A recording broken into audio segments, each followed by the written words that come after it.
um tema que na vida do Isanildo ele não vem só no período de campanha, né? Ele faz parte da rotina, daquilo que ele acredita que que é prioridade nesse país, que é prioridade no mundo. E às vezes a gente começa falando das coisas distantes e não aborda aquilo que está próximo da gente, porque o entorno, né, o que acontece no território, ele é quem nos impacta mais, né? Pelo menos é o que está mais próximo da gente, é que nós sentimos primeiro chegar. É claro que as coisas hoje no mundo globalizado elas estão muito ligadas. Mas falando, né, da questão da soberania alimentar e a agroecologia como uma ferramenta, né, de transformação, de resistência, né, de fazer a revolução no sentido amplo da palavra, é um desafio muito grande para nós. Enquanto movimentos pequenos agricultores, do MPA, a gente tem feito isso todos os dias, quando a gente discute com as famílias, vai debater, vai sentar numa roda de conversa na comunidade, na própria casa da família, na roça. Nós estamos fazendo um processo, né, de discutir a soberania de forma a proporcionar qualidade de vida, ou vida de qualidade para os sujeitos. Tanto para o sujeito que produz, que lidar com a terra, e não vê a terra apenas como uma mercadoria, como uma fonte de renda, mas sim como fonte de vida.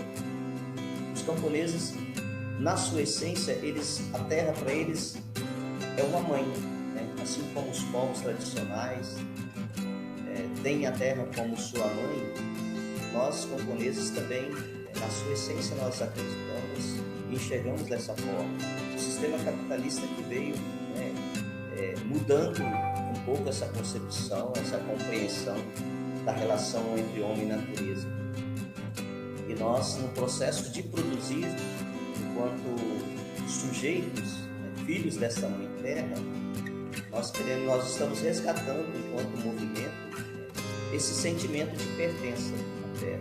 Fazendo isso, a gente assume cada vez mais, né, o compromisso de produzir alimento. E aí, já respondendo a primeira pergunta, né, para quem? Para todos, principalmente para todos os trabalhadores. Quando a gente fala em alimento saudável, né, nós estamos falando para quem mais precisa de remédio é aqueles que estão vulneráveis, né, à doença. Ou seja, quem mais precisa de remédio e alimento de qualidade são aqueles que estão mais vulneráveis, né, a sujeito à fome, à desnutrição.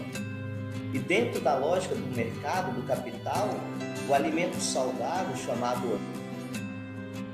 orgânico, ele acaba sendo disponibilizado ou sutil quem consome. Comprar.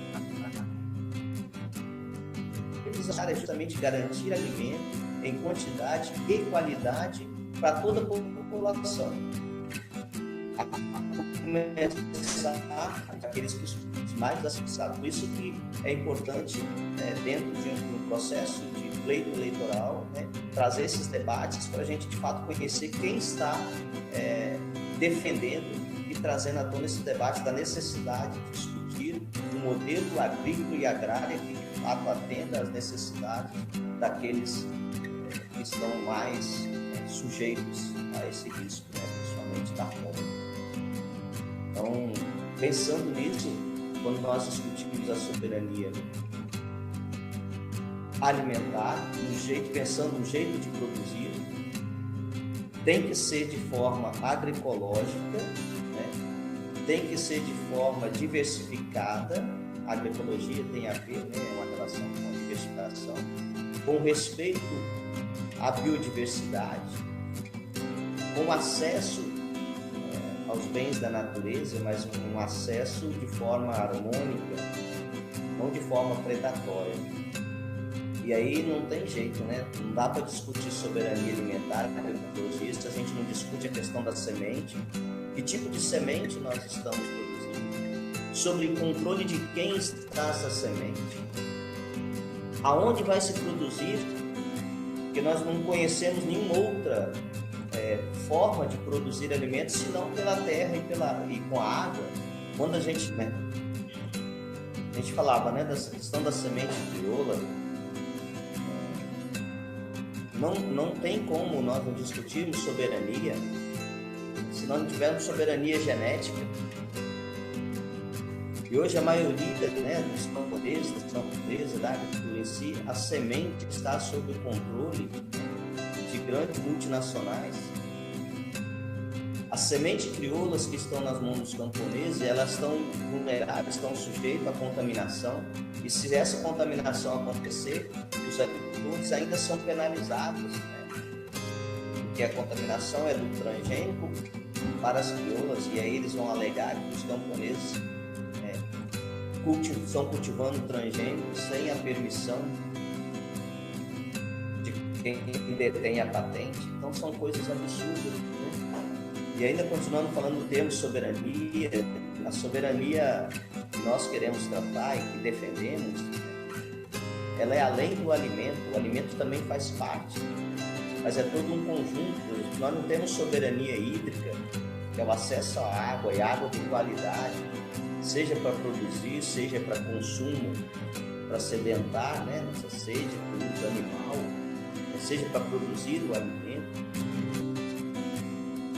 Se nós não tivermos soberania no território, ou seja, o que plantar, como plantar, né, em que época plantar, isso é uma decisão que tem que ser feita a partir das famílias camponesas que estão no território, não uma condição estabelecida por empresas.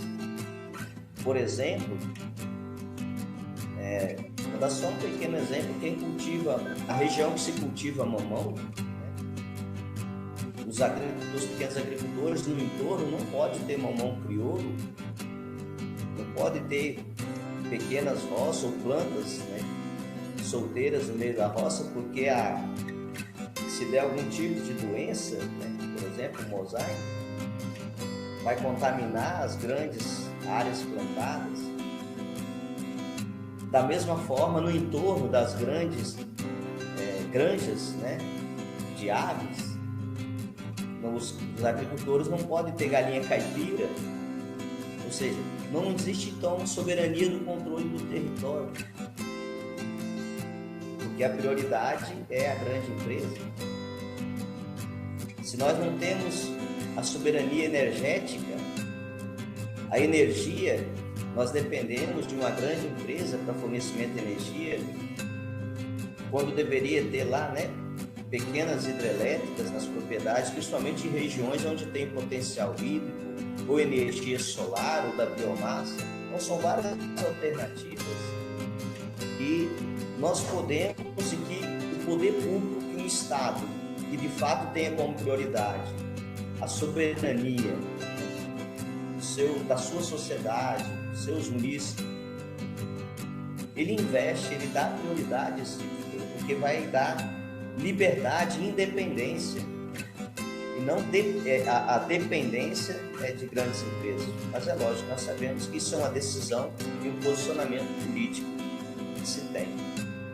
Mas para, né, a gente ir encerrando o debate, até mesmo pela oportunidade de ouvir os demais, o que nós temos feito enquanto movimento, né, de organização das famílias camponesas, de ter a agronomia como base científica, metodológica, como jeito de viver e de produzir, ele é muito importante como nossa contribuição para esse equilíbrio da natureza.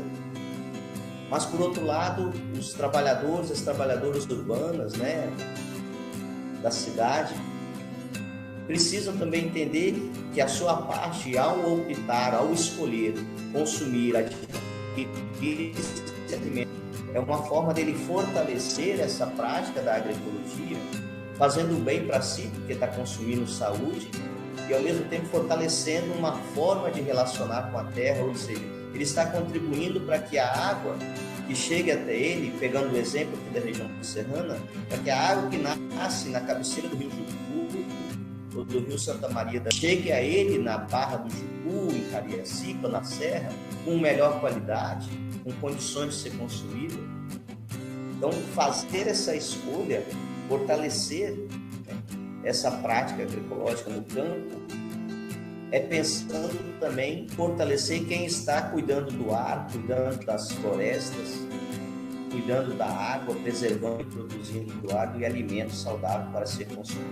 Então há toda uma cumplicidade por trás disso, no bom sentido da palavra, quando a gente aproxima quem consome de quem produz, e quem produz conhece quem está consumindo, por isso então produz com mais cuidado, com mais carinho, com mais zelo, e ao mesmo tempo quem adquire o alimento sabe de onde ele vem, por isso se identifica com ele também e dá mais valor àquilo que está consumindo.